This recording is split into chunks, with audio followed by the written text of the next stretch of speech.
Hello दोस्तों, आपका new study zone में स्वागत है। आज हम आपके सामने जनरल नॉलेज के क्वेश्चंस लेके आए हैं जो यूपी ट्रिपल एससी द्वारा पूछे गए हैं और आज के जो प्रश्न है 2021 के एग्जाम में आए हुए क्वेश्चंस हैं। वीडियो अच्छी लगी तो सभी लोग लाइक करिए, शेयर करिए और चैनल पे नए हैं तो सब्सक्राइब जरूर करिए चैनल को। हमारा आज का सुविचार है, या कभी मत सोचिए कि कौन आपसे बेहतर या खराब कर रहा है। एकमात्र सवाल ये है कि क्या आप अपना सर्वश्रेष्ठ कर रहे हैं। तो बस आप अपना बेस्ट देते जाइए, एक रिजल्ट आपके तरफ ही होगा। ठीक है, इसी के साथ आज की वीडियो की शुरुआत करते हैं हम। तो आज का हमारा पहला क्वेश्चन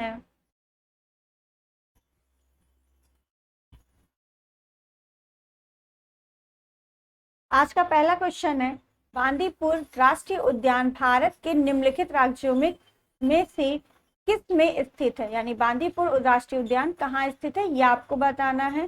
तो बांदीपुर आपका कहाँ पर है, कर्नाटक में है। ऑप्शन नंबर ए आपका राइट हो गया। इसका जो स्थापना हुई थी, ये प्रोजेक्ट टाइगर के तहत 1973 ईस्वी में हुई थी। ठीक है, यह कर्नाटक, तमिलनाडु और केरल राज्यों के त्रिजंक्शन क्षेत्र में स्थित है। तो ऑप्शन आपको इन तीनों में से कोई एक ही मिलेगा, मेन आपका कर्नाटक ही मिलता है। ठीक है, कर्नाटक में अन्य टाइगर रिजर्व जैसे Bhadra tiger reserve, Nagarhole tiger reserve, Dandeli Anshi tiger reserve और बिलगिरी रागनाथ स्वामी मंदिर टाइगर रिजर्व, ये सभी आपके कर्नाटक में स्थित हैं। नेक्स्ट क्वेश्चन,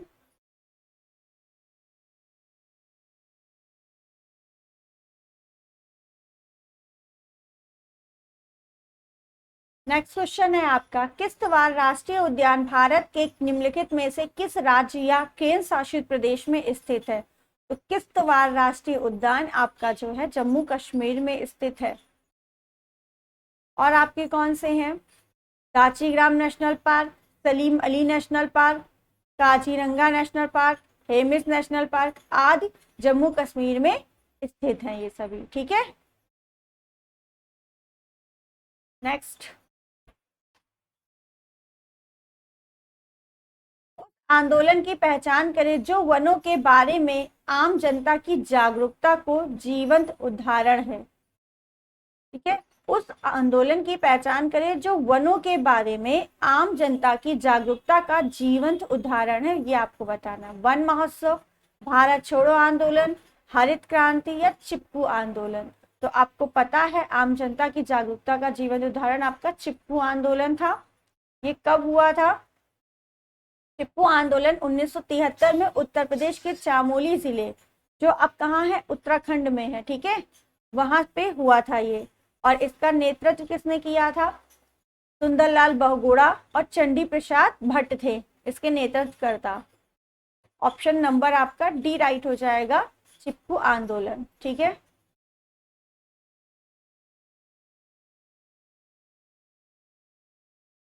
नेक्स्ट क्वेश्चन, अन्य परंपरागत तरीकों की तुलना में प्रेशर कुकर में खाना बनाने का काम तेजी से क्यों होता है।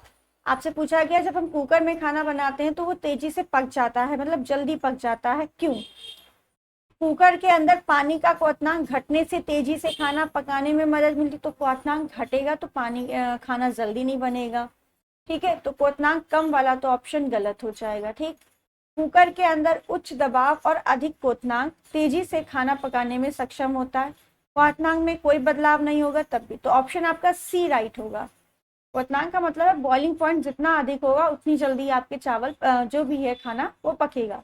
तो प्रेशर भी हाई होना चाहिए, बॉइलिंग पॉइंट भी हाई होना चाहिए, तभी वो तेजी से आपका खाना पकेगा। ऑप्शन सी आपका राइट होगा। नेक्स्ट, वायुमंडल में आर्द्रता को मापने के लिए किस यंत्र का उपयोग किया जाता है। तो वायुमंडल में आर्द्रता नापने के लिए हाइग्रोमीटर का यूज किया जाता है। ऑप्शन आपका ए राइट है। हाइड्रोमीटर आपका किसके लिए यूज होता है, आपेक्षिक घनत्व के लिए। बैरोमीटर वायुमंडलीय दाब के लिए। पायरोमीटर उच्च तापमान के लिए। ठीक है, तो आपके सारे ऑप्शन यहाँ पे बता दिए गए, तो आपका ऑप्शन कौन सा राइट होगा, hygrometer. Next question, east India company के निम्नलिखित गवर्नर जनरलों में से किसने सबसे विवादास्पद नीति पेश की थी, जिसे व्यक्तिगत सिद्धांत कहा गया या डॉक्ट्राइन ऑफ लैप्स? तो ये किसने बताया था, किसने किया था आपका doctrine of lapse? Lord Dalhousie. ठीक है, 1848 में गवर्नर जनरल बनकर भारत आए थे ये। ठीक है, भारत के सभी देशी राज्यों का खात्मा कर कुछ ही समय की बात है ये। इन्होंने हड़प की नीति अपनाई थी, डॉक्ट्राइन ऑफ लैप्स। और एक और इसका इंपॉर्टेंट क्वेश्चन है, अगर ये पूछा जाए आपसे बंगाल का प्रथम गवर्नर जनरल कौन था, तो वॉरेन हेस्टिंग बंगाल के प्रथम गवर्नर जनरल थे। नेक्स्ट, बंगाल के प्रथम governor general Warren Hastings. Bharat का प्रथम गवर्नर जनरल अगर पूछे तो विलियम बेंटिंग, या ये पूछे बंगाल का अंतिम गवर्नर जनरल, तब भी विलियम बेंटिंग ही होगा। ठीक है, जो बंगाल का अंतिम गवर्नर जनरल था वही भारत का प्रथम गवर्नर जनरल था। तो ऑप्शन सॉरी, और भारत का वायसराय अगर पूछे प्रथम कौन है, तो लॉर्ड कैनिंग। ये तीनों क्वेश्चन इंपॉर्टेंट हैं आपके। नेक्स्ट, जब हरे रंग की पत्ती को लाल प्रकाश में देखा जाता है तो वह किस रंग की दिखाई देती है? तो हरे रंग की पत्ती को लाल प्रकाश में देखेंगे तो वो काली दिखाई देगी। ऑप्शन ए आपका राइट है। रीजन क्या है, आप सभी को पता होगा, आपसे पूछा जाता है कि किस रंग की तरंग दैर्घ्य सबसे अधिक होती है, तो तरंग दैर्घ्य आपकी सबसे ज्यादा अधिक किसकी होती है? लाल की तरंग दैर्घ्य सबसे अधिक होती है। और सबसे कम किसकी होती है? ब्लू की, वायलेट। ठीक है, किसकी सबसे कम होती है तरंग दैर्घ्य? ठीक है, तरंग दैर्घ्य कम है, इसका मतलब ये लाल बहुत दूर तक डिस्टेंस तय कर सकता है, इसीलिए ट्रैफिक की लाइट रेड कलर की बनाई जाती है, क्योंकि इसकी तरंग दैर्घ्य अधिक होती है। ठीक है, तो इस क्वेश्चन का एक्सप्लेनेशन है, हरे रंग की पत्ती जो है लाल प्रकाश में देखा जाता है तो काले रंग की दिखाई देती है। इसका कारण क्या है? जो लाल रंग की तरंग दैर्घ्य है वो अधिक है और हरे रंग की तुलना में अधिक है, या सबसे अधिक है, हम ऐसा भी कह सकते हैं। ठीक है, तो लाल प्रकाश हरे रंग की वस्तु से टकराने पर लाल रंग अवशोषित हो जाता है और बहुत कम प्रकाश परावर्तित होता है। जब आपको पता होगा, जब कोई भी रंग परावर्तित नहीं होता, कोई वस्तु हमें ब्लैक कब दिखाई देती है? जब हमारी आंखों में कोई भी रिफ्लेक्शन कलर का नहीं आता है, तब हमें वो वस्तु ब्लैक दिखाई देती। और अगर हमें कोई चीज व्हाइट दिखाई दे रही, इसका मतलब है हमारे आंखों में सारे रंग, सातों कलर हमारे आंखों पर रिफ्लेक्ट हो रहे हैं, इसीलिए वो हमें व्हाइट दिख रही है। क्लियर? बहुत कम प्रकाश परावर्तित हो रहा है, इसी कारण हमें कैसा दिखाई दे रहा है? काला। क्लियर? नेक्स्ट क्वेश्चन,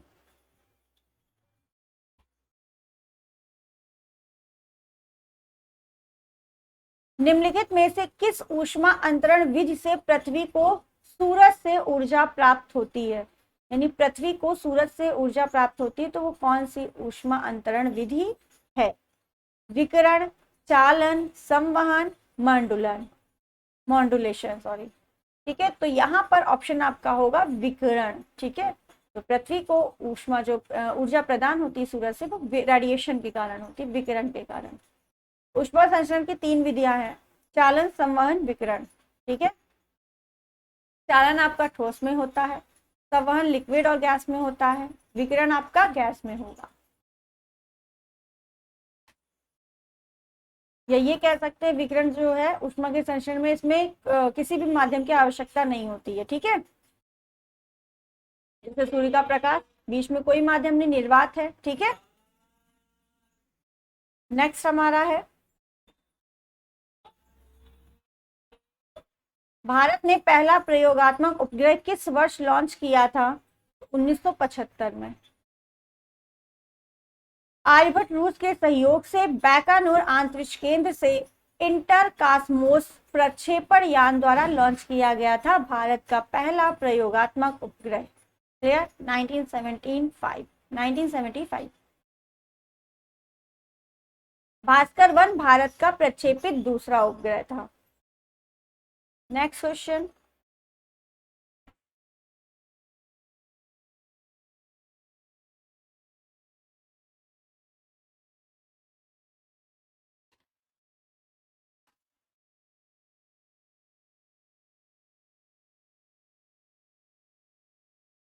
एक मिनट।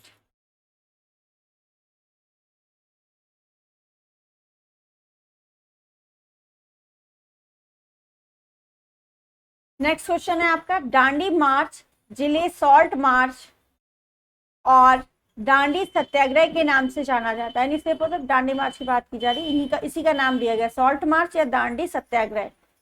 निम्नलिखित में से किस आंदोलन से शुरू होने का कारण बना, ये आपको बताना है। तो दांडी मार्च की यात्रा 1930 में हुई थी, तो यहाँ पे सविनय अवज्ञा आंदोलन और सभी हमारे भारत छोड़ो आंदोलन 1942 का है। ठीक है, असहयोग आंदोलन आपका 1922 का है, चौरा चौरी कांड 1920 1922 का है। ठीक, तो सविनय अवज्ञा आंदोलन आपका 1930 का है, तो इसी आंदोलन से इसका प्रारंभ हुआ होगा। ठीक है, कांग्रेस ने 1929 में लाहौर अधिवेशन जिसकी अध्यक्ष, अब ये भी क्वेश्चन इंपॉर्टेंट है, लाहौर अधिवेशन की अध्यक्षता किसने की थी? जवाहरलाल नेहरू ने की थी। और इसी अधिवेशन में पूर्ण स्वराज की मांग की बात हुई थी। ठीक है, सविनय अवज्ञा आंदोलन शुरू करने का प्रस्ताव भी यहीं से पारित हुआ था। सविनय अवज्ञा आंदोलन प्रारंभ करने के लिए महात्मा गांधी ने 12 मार्च 1930 से 6 अप्रैल 1930 तक यानी 240 मील की यात्रा तय की थी। कहां से कहां तक पूछा जाता है? तो साबरमती आश्रम से दांडी नामक स्थान तक ये यात्रा हुई थी, जो 240 मील की थी। 12 मार्च 1930 से 6 अप्रैल 1930 तक हुई थी। क्लियर? और ये सभी आपको बता दिया। भारत छोड़ो आंदोलन आपका 1922 का है। असहयोग आंदोलन 1920 से 22 तक चला था। फिर चौरा चौरी कांड की वजह से असहयोग आंदोलन आपका बंद कर दिया गया था 1922 ईस्वी 4 फरवरी 1922। ऑप्शन नंबर आपका डी राइट हो गया था उधर। नेक्स्ट क्वेश्चन, निम्न में से कौन सा रासायनिक परिवर्तन का उदाहरण है? आइसक्रीम का पिघलना, केक पकाना, पानी का भाप में परिवर्तन, बिजली के बल्ब का जलना। रासायनिक परिवर्तन क्या है ये आपसे पूछा है। आपको पता होना चाहिए पहले, रासायनिक और भौतिक दो प्रकार के परिवर्तन होंगे, रासायनिक परिवर्तन और भौतिक परिवर्तन। तो भौतिक परिवर्तन क्या होता है, रासायनिक परिवर्तन क्या होता है, ये आपको पता होना चाहिए। भौतिक परिवर्तन क्या होते हैं? वे परिवर्तन जो वे पदार्थ जो मतलब अपनी पुनः कुछ कर ऐसा हम कह सकते हैं जिसमें परिवर्तन के कारक हटा देने पर पदार्थ पुनः उसी अवस्था में वापस आ जाए। जैसे कि पानी है, उसको हम फ्रिज में लगाएंगे तो बर्फ बन जाएगा, लेकिन बर्फ को फिर हम बाहर निकालेंगे तो वो पानी बन जाएगा। तो ये हमारा भौतिक परिवर्तन में आएगा, यानी पुनः अपनी अवस्था में अगर वापस आ रहा है तो भौतिक परिवर्तन, और पुनः अपनी अवस्था में वापस अगर वो नहीं आ सकता है तो वो रासायनिक परिवर्तन होगा। ठीक है, तो आइसक्रीम का पिघलना, आइसक्रीम पिघल जाएगी तो फ्रिज में लगाने पे जम भी जाएगी, तो ये आपका भौतिक परिवर्तन है। केक पकाना, कोई चीज पक्के कच्ची हो सकती है? नहीं हो सकती ना, तो ऑप्शन बी आपका राइट होगा, ये आपका रासायनिक परिवर्तन का उदाहरण है। पानी का भाप में परिवर्तन, और भाप का पानी में भी परिवर्तन हो जाता है।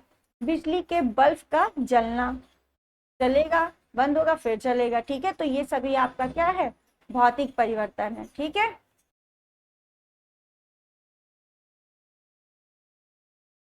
तो ऑप्शन नंबर आपका बी राइट हो जाएगा, केक पकाना। ठीक है, प्रोटीन छोटे बिल्डिंग ब्लॉक से बने होते हैं जिन्हें किस नाम से जानते हैं?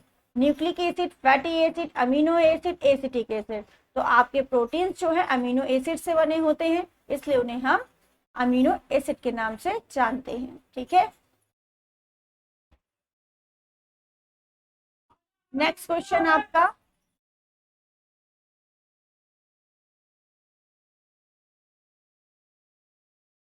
भारतीय स्वतंत्रता के प्रथम संग्राम 1857 के संदर्भ में निम्नलिखित कथनों को पढ़ें और सही विकल्प चुनें।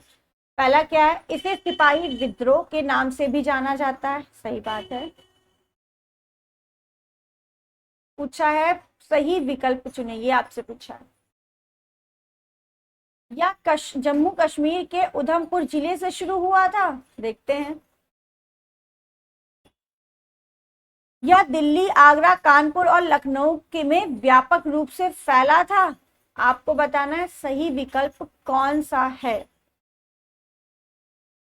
तो यह जम्मू कश्मीर से इसकी शुरुआत नहीं हुई थी, आपको पता है।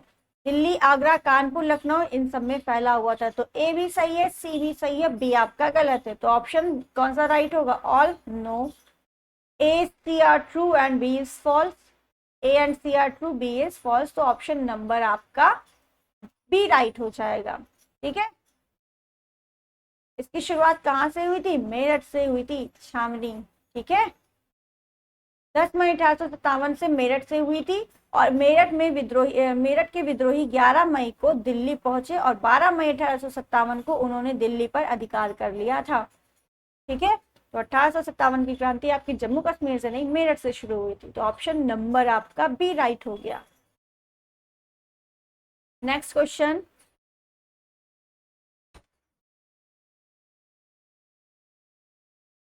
ये तो आपको पता होगा, दिल्ली में किसने नेतृत्व करता थे? बहादुर शाह द्वितीय। कानपुर में नाना साहब, लखनऊ में बेगम हजरत महल थे। ठीक है, ये सब नेतृत्व करता थे।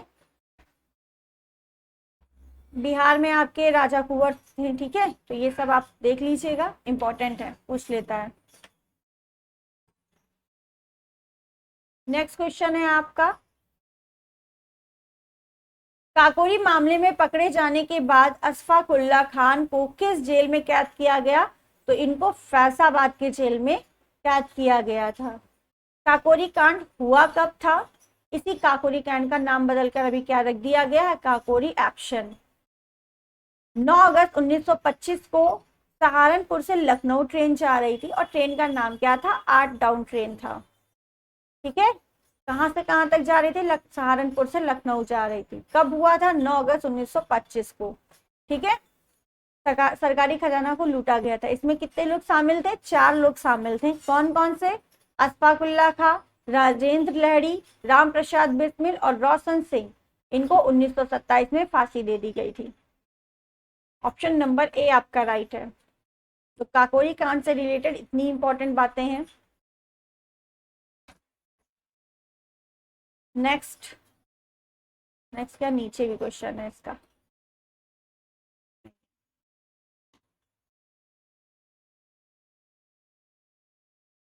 मरुस्थलीय मिट्टी के बारे में निम्नलिखित में से कौन सा कथन गलत है?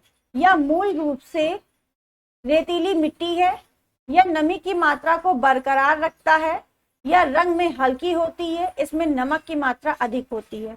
तो रेतीली मरुस्थलीय मिट्टी के बारे में आपको कथन गलत बताना है। मूल रूप से रेतीली होती है, ठीक है। नमी की मात्रा को बरकरार रखता, नहीं, रेतीली मिट्टी में नमी नहीं होती, यानी बहुत कम मात्रा में होती है। यह रंग में हल्की होती है, ठीक है। इसमें नमक की मात्रा अधिक होगी, हाँ। तो ये ऑप्शन आपका राइट हो जाएगा, बी। गलत आपसे पूछा था, यही गलत है। ठीक है, तो मरुस्थलीय मिट्टी में नगण्य वर्षा व अत्यधिक वाष्पीकरण के कारण मृदा में कम नमी और कार्बनिक तत्वों की अल्पता होने से ह्यूमस का अभाव होता है। तो ये भी पूछा जा सकता है, मरुस्थलीय मिट्टी में ह्यूमस का अभाव होता है? हाँ, होता है। ठीक है, रंग में हल्की आपको बता दिया। इस मृदा में क्षारीय तथा लवणीय गुण होने के कारण नमक की मात्रा अधिक पाई जाती है। क्लियर? नेक्स्ट,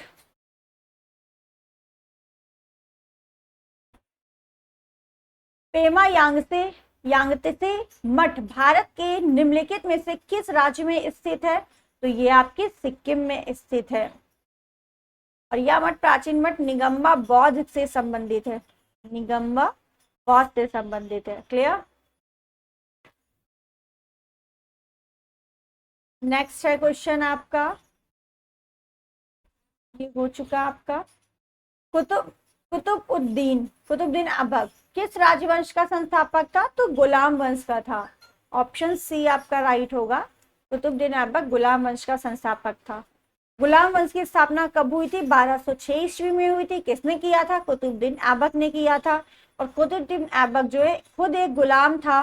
किसका गुलाम था पूछा जाएगा तो गौरी का, मोहम्मद गौरी का गुलाम था ये, ठीक है। इसे जो है उपाधि एक मिली थी, कौन सी, लाख बख्श की उपाधि से मिली थी, ठीक है। कुतुबुद्दीन ऐबक ने अपनी राजधानी लाहौर बनाई थी। इसने दिल्ली में कुछ मस्जिद बनवाए थे, वो देख लेते हैं। दिल्ली का कुव्वत उल इस्लाम मस्जिद, अजमेर का 2.5 दिन का झोपड़ा, तो अजमेर का 2.5 दिन का झोपड़ा, दिल्ली में इसने कुव्वत उल इस्लाम मस्जिद बनवाया था। और सबसे बड़ी बात, कुतुबुद्दीन ऐबक ने ही कुतुब मीनार की नींव रखी थी। ऑप्शन नंबर आपका सी राइट हो जाएगा, गुलाम वंश।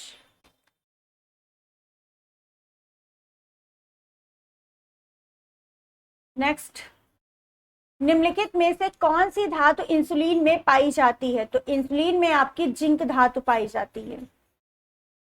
नेक्स्ट क्वेश्चन है, रानी लक्ष्मीबाई का विवाह झांसी के निम्नलिखित में से किस राजा के साथ हुआ था, तो आपको पता होगा। ऑप्शन देखते हैं फिर बताते हैं क्या है।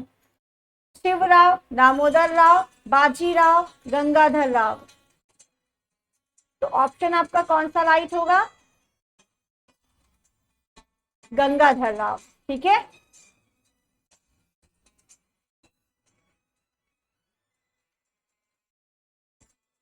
गंगाधर राव आपका राइट ऑप्शन होगा। एक मिनट,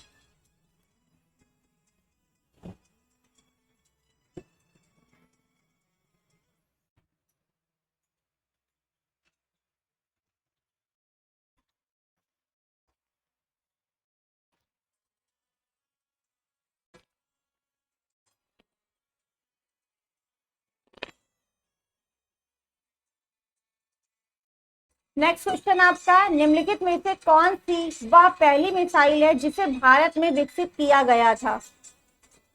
आकाश, पृथ्वी, त्रिशूल, अग्नि, तो पृथ्वी। ऑप्शन नंबर बी आपका राइट होगा, पहली मिसाइल जो भारत में विकसित हुई थी वो पृथ्वी है। नेक्स्ट आपका, गोदावरी नदी महाराष्ट्र के किस जिले से निकलती है, तो गोदावरी जिले जो नदी है वो महाराष्ट्र के नासिक जिले से निकलती है, ठीक है। ये पूछा जाएगा कहां से, तो त्र्यंबक नामक स्थान से निकलती है। और ये पूछा जाए, क्वेश्चन इंपॉर्टेंट है, प्रायद्वीपीय भारत की सबसे बड़ी नदी कौन सी है, तो गोदावरी नदी है। इसे दक्षिण की गंगा या वृद्ध गंगा के नाम से भी जाना जाता है। और इसकी सहायक नदियां कौन सी है, पूर्णा, वर्धा, मंजीरा, पेनगंगा, वेनगंगा, प्राणहिता, ये सभी इसकी सहायक नदियां हैं। नेक्स्ट क्वेश्चन कंप्यूटर से रिलेटेड है। ईमेल के लिए निम्न में से किस प्रोटोकॉल का उपयोग किया जाता है, telnet, SMTP, SMTP pop, POP and FTP, telnet and FTP. तो ईमेल के लिए आपको एसएमटीपी और पीओपी का प्रोटोकॉल का यूज किया जाता है। एसएमटीपी का फुल फॉर्म क्या होता है, सिंपल मेल ट्रांसफर प्रोटोकॉल।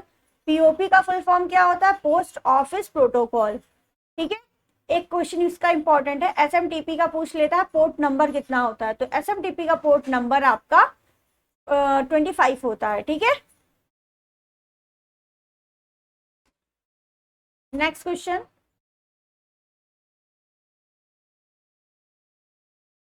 ये क्वेश्चन आया हुआ है, एसएमटीपी का फुल फॉर्म तो मैंने आपको बता दिया, सिंपल मेल ट्रांसफर प्रोटोकॉल होता है, ठीक है।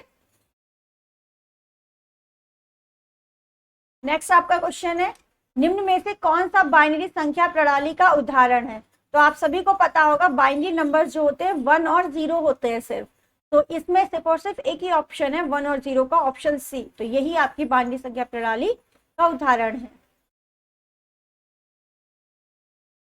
नेक्स्ट क्वेश्चन है आपका,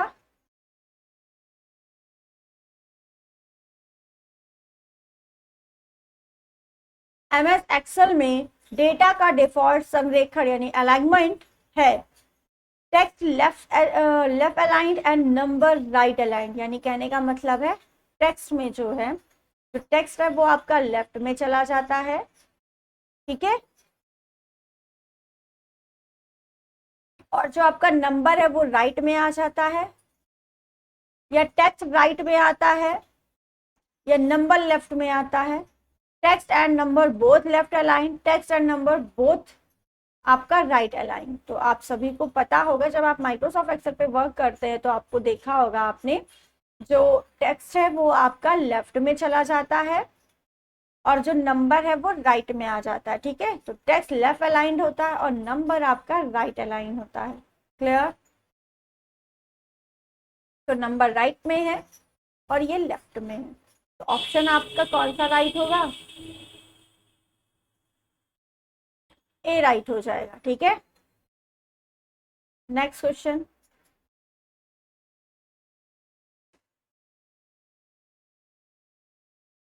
जीमेल कितना फ्री स्टोरेज प्रदान करता है? तो 15 GB। जीमेल आपका 15 GB फ्री स्टोरेज प्रदान करता है।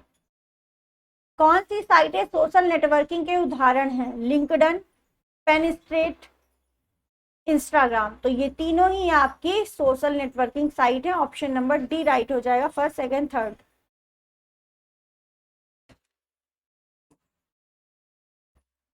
नेक्स्ट, निम्नलिखित में से कौन सा इनपुट आउटपुट डिवाइस एक ब्लॉक डिवाइस है? तो आपको पता होगा टेप ड्राइव जो है आपका इनपुट आउटपुट डिवाइस एक ब्लॉक ड्राइव। ठीक है, ये इनपुट भी आउटपुट है और ब्लॉक डिवाइस है आपकी। ये क्वेश्चन बहुत बार आया हुआ है। निष्पादन में प्रोग्राम को क्या नाम दिया गया? निष्पादन से अच्छा इसकी इंग्लिश हम पढ़े एग्जीक्यूशन। ठीक है, what name is given to a program in execution, यानी प्रोग्राम को एग्जीक्यूट करते हैं तो उसका क्या नाम देते हैं? प्रोसेस बोलते हैं, प्रोसेस में है। ठीक है, तो ऑप्शन ए आपका राइट है। नेक्स्ट, किस प्रकार के मॉडेम्स में क्लॉक रिकवरी सर्किट्स होते हैं? तो आपका सिंक्रोनस मॉडेम में क्लॉक रिकवरी सर्किट्स होते हैं। ऑप्शन आपका ए राइट हो जाएगा। नेक्स्ट क्वेश्चन आपका है,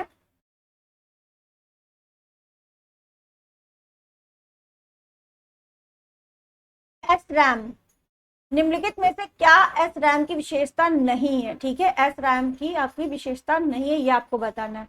एस रैम का मतलब है स्टैटिक रैंडम एक्सेस मेमोरी।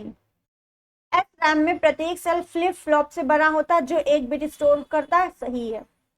इसे एक सेकेंड में कई बार रिफ्रेश करने की आवश्यकता होती नहीं, इसे हर एक सेकेंड में जो है रिफ्रेश करने की आवश्यकता नहीं होती। ये डी रैम की प्रॉपर्टी है। ठीक है, डी रैम की तुलना में इसमें छोटी रीड राइट साइकिल होती है, सही है। एस रैम का उपयोग विशेष अनुप्रयोगों में किया जाता है, सही है।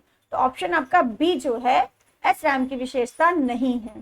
ठीक है, एस रैम को एक सेकंड में कई बार रिफ्रेश करने की आवश्यकता नहीं होती है, जबकि डी रैम चिप में डेटा को बनाए रखने के लिए अलग अलग मेमोरी सेल्स पर चार्ज को समय समय पर रिफ्रेश करना चाहिए। तो ये डी रैम की विशेषता थी, तो ऑप्शन आपका बी राइट हो गया।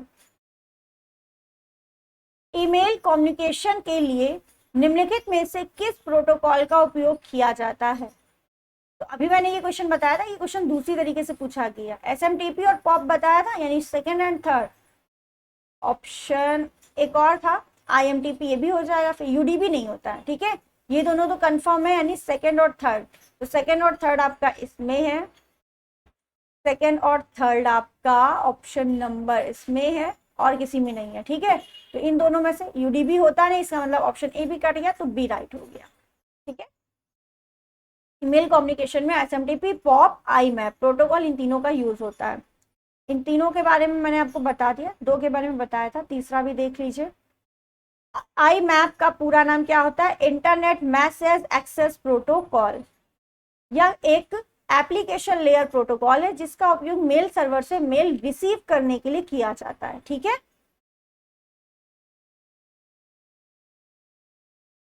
नेक्स्ट क्वेश्चन हमारा,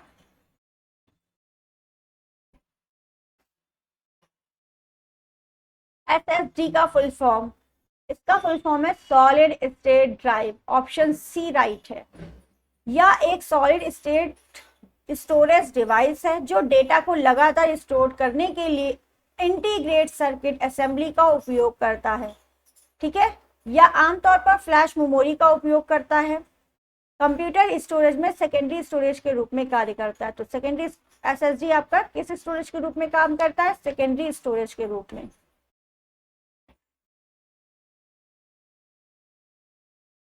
नेक्स्ट, कंप्यूटर स्टार्टअप कौन से प्रोग्राम निष्पादन के लिए कर्नल को मुख्य मेमोरी में खोजता है और लोड करता है? तो कंप्यूटर स्टार्ट आपको करना है तो बूटस्ट्रैप प्रोग्राम होगा। ठीक, ऑप्शन ए आपका राइट होगा। नेक्स्ट क्वेश्चन आपका,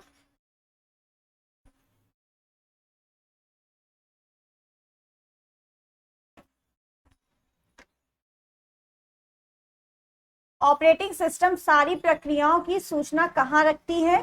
तो ये प्रोसेस टेबल में रखती हैं। ऑप्शन आपका डी राइट हो जाएगा। नेक्स्ट क्वेश्चन आपका, निम्नलिखित में से किसका नाम क्लास नाम के समान होना चाहिए?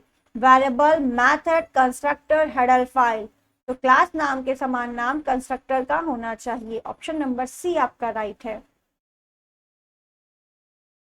नेक्स्ट, डेडलॉक क्या है? वह स्थिति जहां प्रत्येक प्रोसेस अवरुद्ध हो जाता है और रिसोर्स रिलीज करने के लिए दूसरे की प्रतीक्षा करता है। तो ऑप्शन ए यही है, सही है। ठीक है, प्रोसेस अवरुद्ध हो जाए और हमें रिसोर्स जो है रिलीज करने के लिए किसी दूसरे की वेट करना पड़े, किसी दूसरे का, तो उसे हम क्या बोलते हैं? डेडलॉक। ऑप्शन ए आपका राइट होगा। निम्नलिखित में से किसे ओवरलोड किया जा सकता है? तो फंक्शन को ओवरलोड किया जा सकता है, वेरिएबल, क्लास, ऑब्जेक्ट्स, इन सबको नहीं। मेल प्राप्तकर्ता को दूरस्थ सर्वर से ईमेल पुनः प्राप्त करने के लिए निम्न में से कौन सी क्रियाविधि प्रदान करता है? Pop, database server, domain server, SMTP. तो जब पुनः प्राप्त ईमेल करने के लिए आपको पॉप की आवश्यकता होती है। ऑप्शन ए आपका राइट होगा।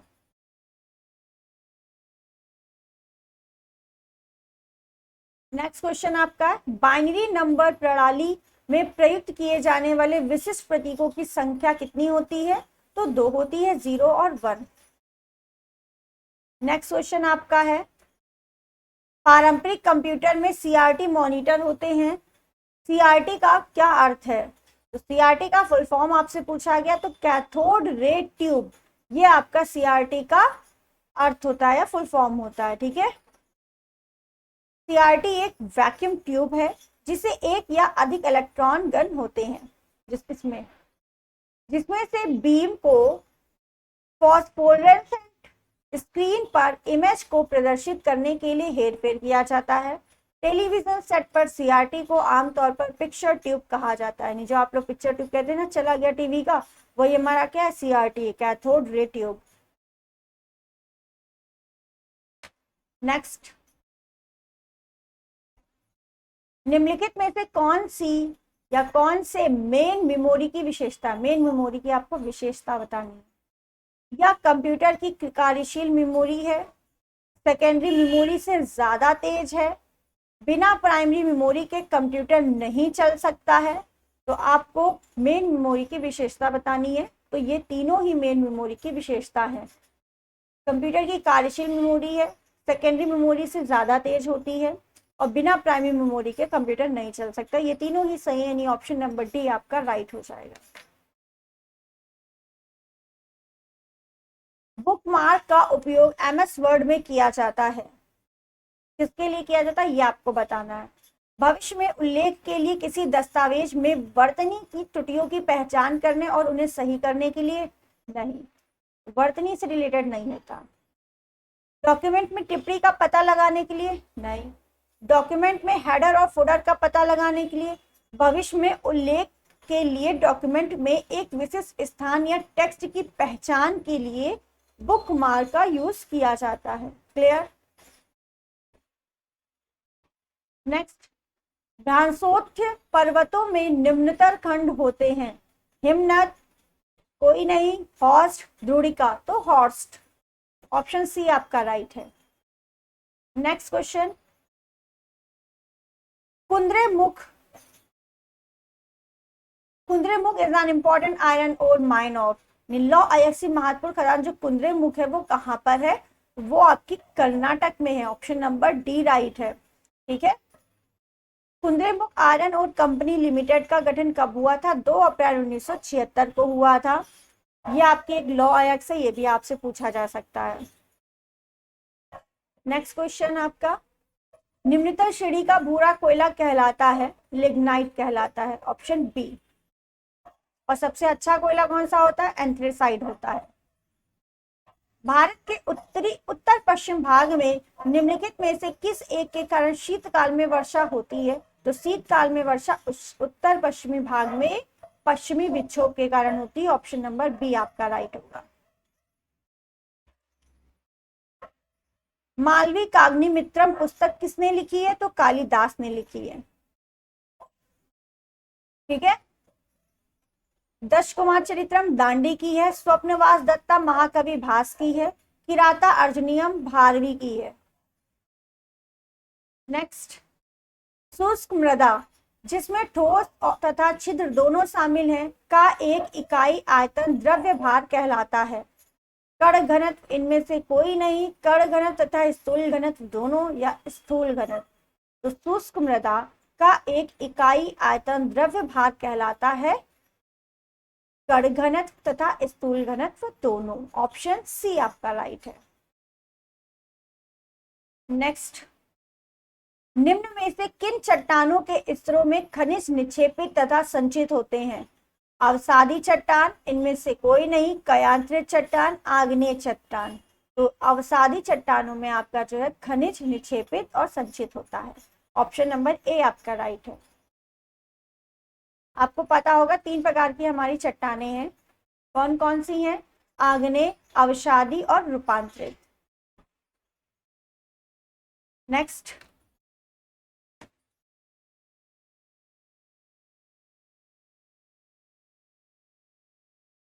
देशांतरण की आबादी की संख्या विस्तार और संयोजन को बदल देता है।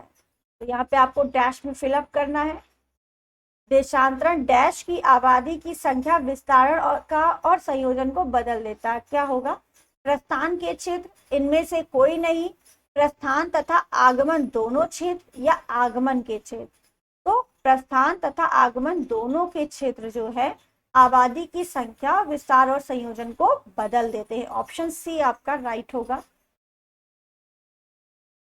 शेरशाह सूरी का वास्तविक नाम क्या था? तो फरीद था। चौसा का युद्ध कब हुआ था? 26 जून 1539 को हुआ था। किसके किसके बीच? हुमायूं और शेरशाह के बीच। जीता कौन था आपका? शेरशाह सूरी जीते थे। ठीक, उसके बाद एक कन्नौज का युद्ध हुआ था, इसे ही बिलग्राम का युद्ध भी कहते हैं। कब हुआ था? 17 मई 1540 ईस्वी को हुआ था। इसमें भी हुमायूं हार गया था और शेरशाह सूरी जीत गया था। फिर 22 मई 1545 को शेरशाह सूरी की मृत्यु हो गई थी। अगर ये पूछा जाता है, क्वेश्चन इंपॉर्टेंट है, शेरशाह सूरी का मकबरा कहाँ है? तो सासाराम। सासाराम कहाँ है? बिहार में। तो बिहार के सासाराम में स्थित है शेरशाह का मकबरा। सासा है तो यहाँ से याद कर सकते हैं, शेरशाह सासाराम। नेक्स्ट, 1556 में पानीपत का द्वितीय युद्ध किसके मध्य हुआ था? तो आपको बताया था पानीपत के 3 युद्ध हुए हैं। पानीपत का प्रथम युद्ध 1526 21 अप्रैल 1526 को हुआ था, बाबर और इब्राहिम लोदी के मध्य। इब्राहिम लोदी हार गया था, बाबर जीत गया था। पानीपत का द्वितीय युद्ध 5 नवंबर 1556 को अकबर और हेमू के मध्य हुआ था। पानीपत का तृतीय युद्ध 14 फरवरी 1761 मराठों और अब्दाली अहमद शाह अब्दाली के मध्य हुआ था। तो 3 युद्ध हुए थे, 1526, 1556, 1761। पूछा गया 1556 ईस्वी में पानीपत का द्वितीय युद्ध किसके मध्य हुआ था? तो अकबर और हेमू के बीच हुआ था, ऑप्शन नंबर सी आपका राइट है। नेक्स्ट, 1908 ईस्वी में मुजफ्फरपुर में न्यायाधीश किंग्सफोर्ड की हत्या करने का प्रयास किसने किया था? प्रफुल्ल चाकी तथा खुदीराम बोस ने। खुदीराम बोस तथा भगत सिंह ने। भगत सिंह और सुखदेव ने, प्रफुल्ल चाकी और भगत सिंह ने। तो मुजफ्फरपुर के न्यायाधीश किंग्सफोर्ड की जो हत्या है ये आपके प्रफुल्ल चाकी और खुदीराम बोस ने करने का प्रयास किया था। 1908 को मुजफ्फरपुर के न्यायाधीश किंग्सफोर्ड की हत्या का प्रयास खुदीराम बोस और प्रफुल्ल चाकी ने किया। बम गलती से कैनेडी के गाड़ी पे जाकर गिरा, जिससे 2 महिलाओं की मृत्यु हो गई। प्रफुल्ल चाकी ने आत्महत्या कर ली और खुदीराम बोस सबसे कम उम्र में फांसी देने वाले ये बने थे। 11 अगस्त 1908 ईस्वी को इनको फांसी दे दी गई। सबसे कम उम्र के व्यक्ति कौन से? खुदीराम बोस, जिनको फांसी मिली थी। तो आज के लिए इतना ही। वीडियो अगर अच्छी लगी है तो आप सभी लोग लाइक करिए, शेयर करिए, और चैनल पे नए हैं तो सब्सक्राइब जरूर करिए। चैनल को ज्यादा से ज्यादा शेयर करिए, इसी से हमारा मोटिवेशन बनता है वीडियो बनाने का आपको। तो आज के लिए इतना ही। Thank you.